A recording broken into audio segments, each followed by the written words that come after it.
Hello my dear student, today study about the splitting the middle term method. Splitting the middle term method is very important method to find the factors of the quadratic polynomial. So how can find the factors of the quadratic polynomial by using splitting the middle term method. Splitting का मतलब होता है splitting is made up two words, split plus ing. तो splitting मतलब तोड़ना है ना, broke करना. स्प्लिटिंग मीन्स तोड़ना. तो how can split the middle term of a quadratic polynomial to find its factor. तो सपोज हम ये मान लेते हैं a x square plus b x plus c. X square plus b x plus c is a quadratic polynomial in one variable. Ax square plus bx plus c is why it is a quadratic polynomial. Ax square plus bx plus c ये क्यों quadratic polynomial है? Quadratic polynomial means any polynomial having the degree 2. कोई भी polynomial हो जिसका maximum degree 2 होना चाहिए. तो यहाँ पर x का स्क्वायर, यहाँ पर x का पावर और यहाँ पर 0 है. तो यहाँ पर जो डिग्री है, the degree of a x square plus b x plus c is here 2. So it is a quadratic polynomial. In this quadratic polynomial how many variables are here? X and x है ना. यहाँ पर single variable है. हम इसको बोलेंगे a x square plus b x plus c is the standard form of the quadratic polynomial in one variable. कोई भी quadratic polynomial a x square plus b x के plus a x square plus b x plus c के form में होगा तो हम उसका क्या कर सकते हैं, उसका फॉर्म फैक्टर्स निकाल सकते हैं. Any polynomial, any quadratic polynomial linear equation in variable have in the form of a x square plus b x plus C.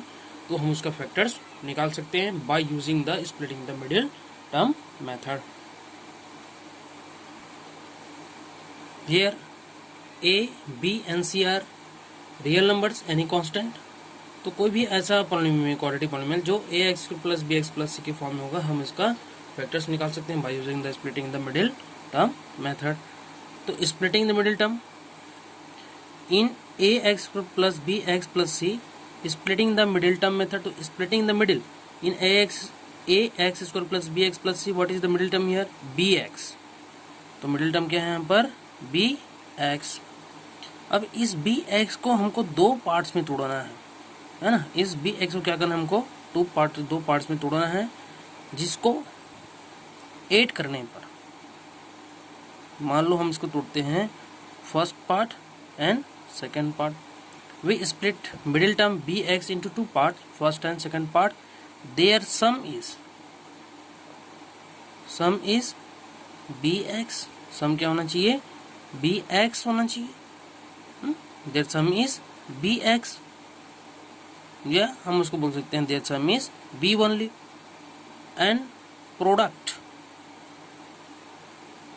is a into c. a into c means ac होना चाहिए. means we split the middle term b or b. we split the middle term b into two parts, first and second part. हमको इस middle term B को ऐसे दो parts में तोड़ना है, फर्स्ट पार्ट और सेकंड पार्ट, जिसका सम क्या होना चाहिए? बी होना चाहिए. लेकिन दोनों का प्रोडक्ट ए इंटू सी के इक्वल होना चाहिए. तो इसी बोलते हैं splitting the middle term method. तो समझ में आ रहा है यहाँ से कि we split the middle term b a x plus b x plus c in this quadratic polynomial variable. Here b is the middle term. तो अब इस b को हमको दो पार्ट्स में तोड़ना है, first part and second part. Condition है यहाँ पर कि दोनों जो पार्ट टूटेगा, फर्स्ट एंड सेकंड पार्ट, उसका सम इस b के इक्वल होना चाहिए.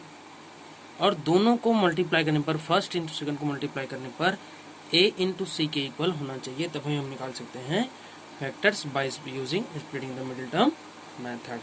सो we see the example. Question number 1, factorise the following quadratic polynomial by using splitting the middle term method.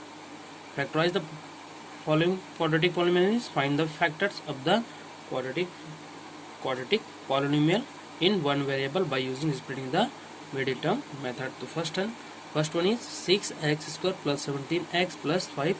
Second one is y square minus 5y plus 6. Third one is 2x square plus x minus 4. तो first we solve. First one here 6x square plus 17x plus 5. तो first we compare this quadratic polynomial with standard quadratic polynomial. On comparing 6x square plus 17x plus 5 with 6ax square plus bx plus c, then a equal to, here a is the coefficient of x square and what is the coefficient of x square here 6, तो a equal to क्या हो गया यहाँ पर 6 and b equal to 17 and c equal to here 5 and c equal to 5. तो first we split b, अब हमको b को तोड़ना है. We split b equal to 17 into 2 parts है ना, हमको b को तोड़ना है. तो first we find the AC, a into c निकाल लेते हैं. देयरफॉर AC इक्वल कितना हो जाएगा 6 into 5. a b and c को निकाल ली. उसके बाद हमको AC का वैल्यू निकालना जरूरी है. a इंटू सी इक्वल कितना हो गया 6 5 जा 30. तो वी स्प्लिट b है ना, यहाँ लिख लेते हैं rough work. We split b 17 into 2 parts. अब हमको इस 17 को 2 पार्ट्स में तोड़ना है, जिसको ऐड करने पर कितना होना चाहिए 17 होना चाहिए, बट मल्टीप्लाई करने पर कितना होना चाहिए 15 होना चाहिए. We split 17 into 2 parts. Their sum is 17 but their multiplication is 30. तो ऐसे कौन कौन सा हो सकता है 17 को तोड़े, तो यहाँ पर ये हो सकता है 15 एंड 2 है ना. 17 को 15 एंड 2 दो पार्ट में तोड़ सकते हैं. मान लो कि फर्स्ट 15 हुआ और सेकेंड 2 हुआ, तो 15 प्लस 2 कितना हुआ 17. सम 17 आ रहा है यहाँ से है ना, और प्रोडक्ट 15 2 जा 30 आ रहा है. सम इक्वल कितना हो रहा है यहाँ से 17 एंड प्रोडक्ट इक्वल टू 30. तो 15 एंड 2 पार्ट्स हो गया. देखो 15 प्लस 2 17 हुआ सम एंड 15 2 जा 30 हुआ. तो so required part terms are two terms are 15 and 2. यहाँ से हो जाएगा 6x square plus 17x plus 5 equal to 6x square. अब 17 को कितने 2 पार्ट में तोड़े, क्या फर्स्ट वन 15 प्लस 2 है, plus 15 plus 2 into x plus 5 equal to 6x square plus 15 plus 2 into x है, तो पहले 15 मल्टीप्लाई होगा एक्स है ना, मीन्स एक्स पहले first multiply 15x plus then again 2x plus 5. अभी हम यहाँ पर हमको 4 टर्म्स मिल गया. तो first term and second term we make the pair first term and second term and third term and fourth term. 6x square plus 15x, इन दोनों में कोई कॉमन है, यहाँ पर x कॉमन है, यहाँ भी x है यहाँ पर भी x है ना. तो x हम बाहर निकालेंगे. 6x स्क्वायर प्लस 15x, ये तो हम इसको ऐसे भी लिख सकते हैं 3 into 2 into x into x plus 3 into 5 into x plus 2 into x plus 5 है ना. सिंपल से बात करें तो अब यहाँ पर हो गया first and second, third and fourth. First and second में कोई कॉमन है, यहाँ भी 3 है, यहाँ पर भी 3 है, तो इन दोनों में से 3 पहले बाहर निकाल लो. निकाल लिए है ना. और क्या कॉमन है, यहाँ पर x और ये x यहाँ पर भी कॉमन है, तो हम इसको निकाल लिए x. अब यहाँ से 3 इंटू एक्स निकला, ये निकला, क्या बचेगा 2 into x means 2x plus है ना. यहाँ से 3 भी निकल के x भी निकल, क्या बचेगा यहाँ पर 5. अब यहाँ पर प्लस 2 इंटू एक्स प्लस 5, तो थर्ड एंड फोर्थ टर्म कोई कॉमन है यहाँ पर। 2 इंटू एक्स प्लस 5 में, 2 इंटू एक्स में यहाँ 2 है, यहाँ 2 नहीं है, यहाँ 5 यहाँ पर 5 है, यहाँ एक्स है लेकिन यहाँ पर एक्स नहीं है, तो यहाँ पर कुछ कॉमन नहीं लग रहा है, लेकिन है कौन सा नंबर है वो 1 नहीं है, तो हम लिखेंगे यहाँ पर 1 into 2x plus 5 equal to 3x into 2x plus 5 plus 1 into 2x plus 5। अब यहाँ पर ये फर्स्ट टर्म हो गया और ये सेकंड टर्म, तो इन फर्स्ट टर्म और सेकंड टर्म इन दोनों में क्या कॉमन है, यहाँ 2x प्लस 5 है और यहाँ पर भी 2x प्लस 5 है, तो पहले 2x प्लस 5 को यहाँ से निकाल लो, 2x प्लस 5 को बाहर निकाल लेते हैं। हम ब्रैकेट यूज इसलिए कर रहे हैं क्योंकि ये बाइनोमियल है, तो यहाँ 3x इंटू 2x प्लस 5 में से हम इस 2x प्लस 5 को बाहर निकाले तो क्या बचा यहाँ पर 2, यहाँ पर बचा 3x, और यहाँ से भी निकाल लिए 2x प्लस 5 बाहर निकल गया, यहाँ पर बचेगा 1। 2x plus 5 into 3x plus 1, therefore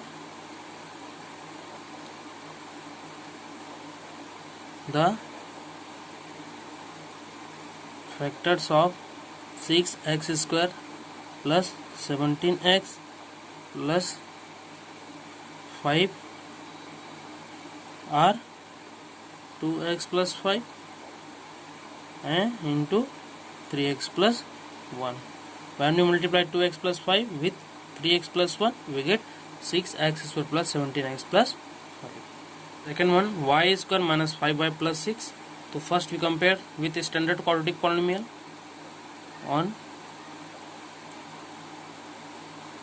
comparing y square minus 5y plus 6 with ax square plus bx plus c, then the value of a equal to क्या हो जाएगा यहाँ से। अब यहाँ पर y स्क्वायर y है, अब बोलेंगे सर यहाँ x स्क्वायर x है, तो हम इसको कैसे कंपेयर करेंगे। ये जो y स्क्वायर है हम इसको लिख देते हैं, यहाँ से y स्क्वायर लिख दें, है ना, वेरिएबल यहाँ है तो हम यहाँ पर भी वेरिएबल लिख दें, इसको भी y लिख देते हैं मान लो, तो a इक्वल टू कितना हो जाएगा यहाँ से y, the coefficient of y square is a and what is the coefficient of y square here 1, तो a इक्वल टू हो गया 1 एंड b इक्वल टू हो जाएगा -5 एंड c इक्वल टू क्या हो जाएगा इक्वल टू 6। अब यहाँ से निकाल लेते हैं product equal to a into c करो, a into c equal to 1 into 6 equal to 6 and sum कितना होना चाहिए -5। सो हम यहाँ पर बना लेते हैं rough work. We split b -5 into 2 parts. We split -5 into 2 parts. Their sum is -5, but their product is 6. अब यहाँ पर सम -5 बोला है और प्रोडक्ट यहाँ पर पॉजिटिव है, तो सिंपल सी बात है कि सम -5 पर प्रोडक्ट पॉजिटिव है, तो ये जो -5 दो पार्ट में टूटेगा तो दोनों पार्ट्स क्या हो सकते हैं, नेगेटिव हो सकता है। अब मान लेते हैं -3 और -2, तो -3 और -2 कितना हुआ -5 हो गया, तो सम -3 और -2 का -5 होगा, but -3 multiply with -2 we get 6 because minus into minus plus होगा ना, तो 3 2 जा 6, so required parts are 3 -3 and -2, -3 and -2। अब बोलेंगे सर कि -3 और 2 कर दें तो -3 प्लस 2 करोगे तो आंसर तो सम -1 आएगा, लेकिन दोनों का जो मल्टीप्लिकेशन -3 इंटू 2 -6 आएगा, तो ये क्या है, ये -3 and 2 are not required parts, so the required parts are -3 and -2 square -5y plus 6, so the two required parts are -3 and -2, तो ये हो जाएगा इक्वल y स्क्वायर माइनस, है ना। अब हम ये जो माइनस है इसको हम कैसे ले सकते हैं, plus into -5y plus 6, y square -5y plus 6, तो ये जो प्लस ये माइनस इसको प्लस इंटू माइनस भी कर सकते हैं ना, y square plus -5y plus 6 ले सकते हैं। अब ये जो -5 को हम कितने पार्ट में तोड़ रहे थे, तो 2 पार्ट्स, और कौन कौन से पार्ट्स हैं वो -3 और -2, तो ये हो जाएगा यहाँ से y स्क्वायर प्लस -5 की जगह लिख सकते हैं -3 -2 इंटू y प्लस 6, ये 6 रख देते हैं as it is, equal to y square plus into -3 into y, ये हो गया minus 3y plus into minus minus 2 into y plus 6। अब यहाँ से हम पेयर बनाएंगे, ये फर्स्ट पेयर और ये हो गया सेकेंड पेयर। अब in first pair what is the common, यहाँ भी y है यहाँ पर भी है, तो इन दोनों पार्ट्स टर्म्स में कौन कौन सा क्या कॉमन है, यहाँ y यहाँ पर भी y, तो यहाँ पर y बाहर निकाल लेते हैं। यहाँ से एक y बाहर निकल कितना बचेगा यहाँ पर y, और ये बचेगा माइनस, ये y बाहर निकल कितना बचे यहाँ 3।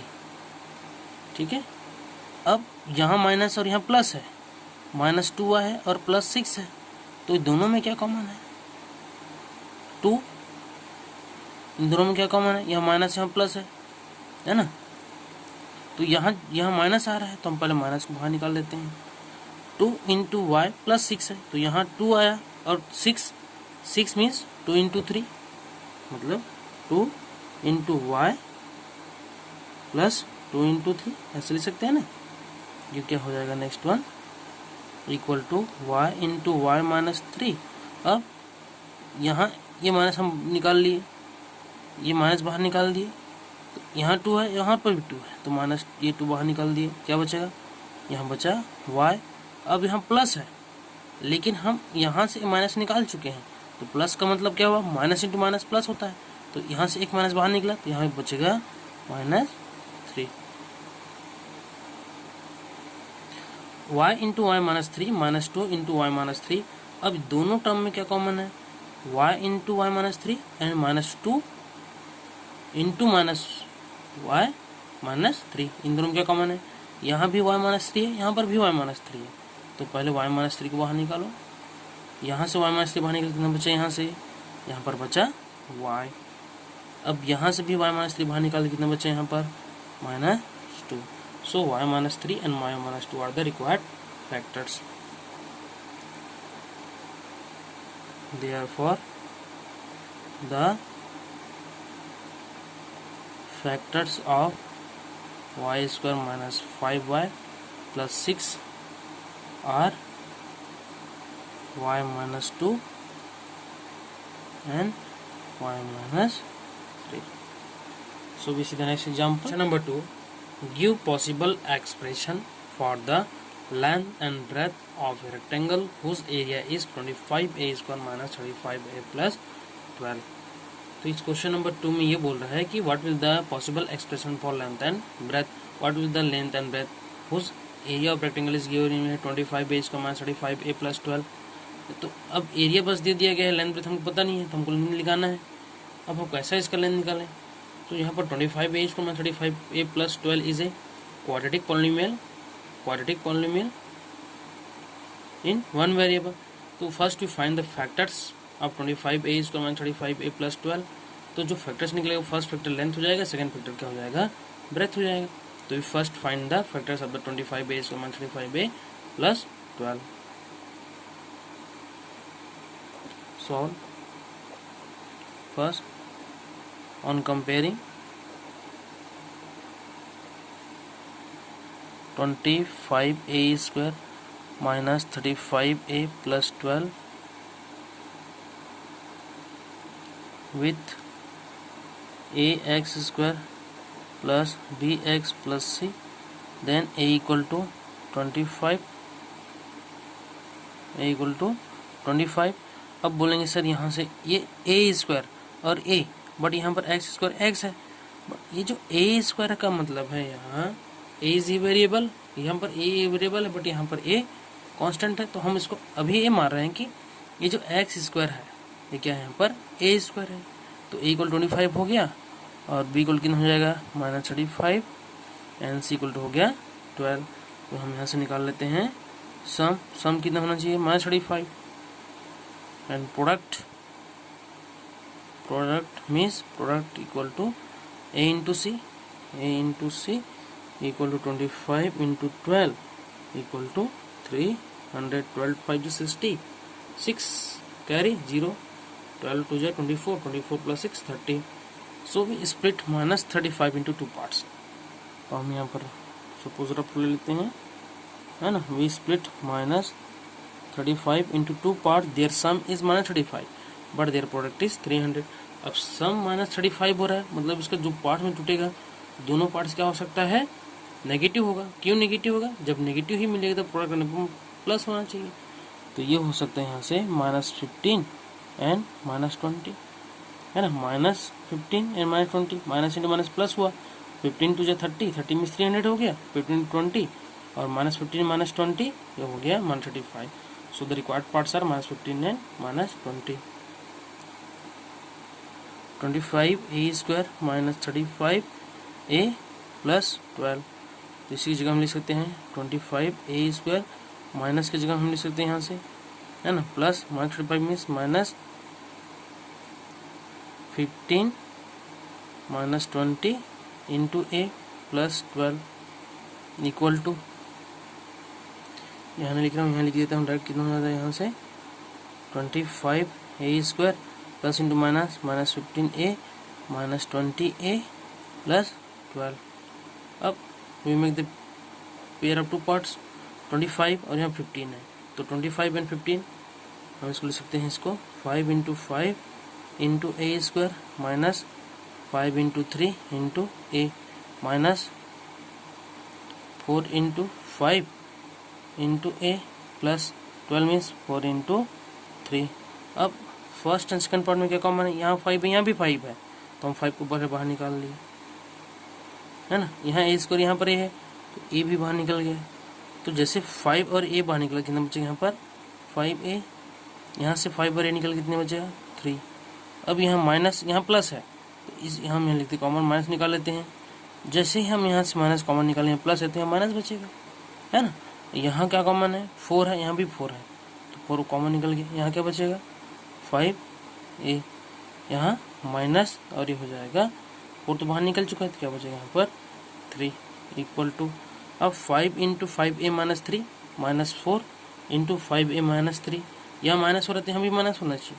अब इन दोनों में क्या कॉमन है? 5a - 3 एंड 5a - 3, तो पहले 5a - 3 को पहले बाहर निकालो, है ना। उसके बाद क्या हो जाएगा, यहाँ से 5a - 3 बाहर निकल, कितना बचा 5a, यहाँ से भी 5a - निकल के बाहर कितना बचेगा -4।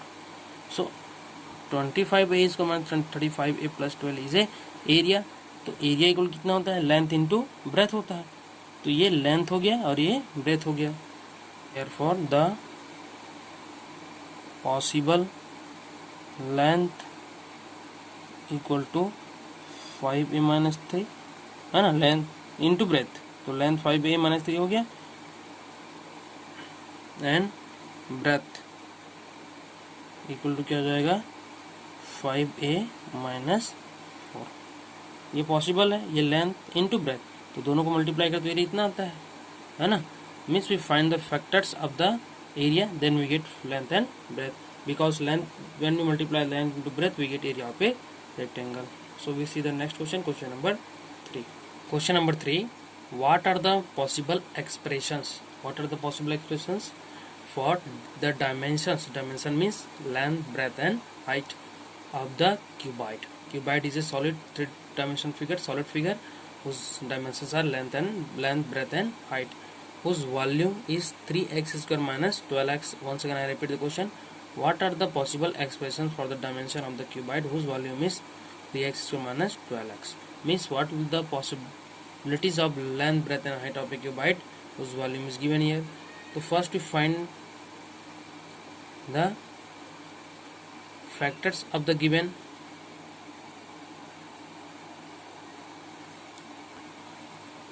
So first we find the factor of 3x² minus 12x. When we find the factor of 3x² minus 12x, we get the length, breadth and height. तो यहाँ पर ये 3x² minus 12x is a quadratic polynomial in one variable. तो first we find the factors. 3x² minus 12x is a volume, है ना, equal to volume. Mistake यहाँ कर दिया कि volume equal to 3x minus 12x लिखना था। अब इसका हमको क्या निकालना है? यहाँ पर लेंथ, ब्रेथ एंड हाइट। तो पहले हम इसको फैक्टर्स निकाल लें। 3 × x² means 3 × x into x minus 12 का क्या हो जाएगा प्राइम फैक्टर? 3 × 4, है ना, इंटू एक्स। अब first term and second term दोनों में क्या कॉमन है? यहाँ भी 3 है, यहाँ भी 3 है, तो पहले 3 निकाल लो, इंटू यहाँ x है, यहाँ भी x है, ये भी और x भी निकल गया है ना, इंटू 3 इंटू एक्स बाहर निकल कितना बचा x, 3 इंटू एक्स बाहर निकल कितना बचा यहाँ पर -4। तो हमको यहाँ क्या मिला 3, हमको क्या मिला यहाँ पर 3 into x -4 equal to 3 into x -4। अब 3x को हम लेंथ मानते हैं तो x -4 क्या हो जाएगा breadth, but in cuboid having length breadth and height, तो 3 यहाँ लेंथ हो गया और x ब्रेथ और x -4 height. Therefore the possible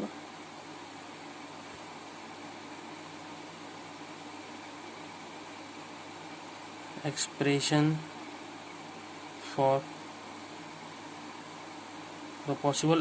for length equal to 3 है ना, breadth equal to x and height equal to x -4। Therefore the possible expression for length equal to 3, breadth equal to x and height equal to x -4। अगर मान लो ये वो area होता और question पूछा था कि find the length and breadth of the rectangle, तो लेंथ के लिए क्या होता 3x होता और ब्रेथ के लिए क्या होता x -4।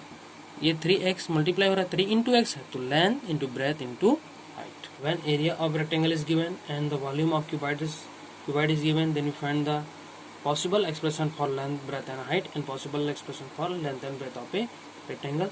So we find the factors of the quadratic polynomial, then we get possible expression for length, breadth and height of a rectangle and also length, breadth and height of a cuboid. So in next class we see the next topic. Thank you. Have a nice day.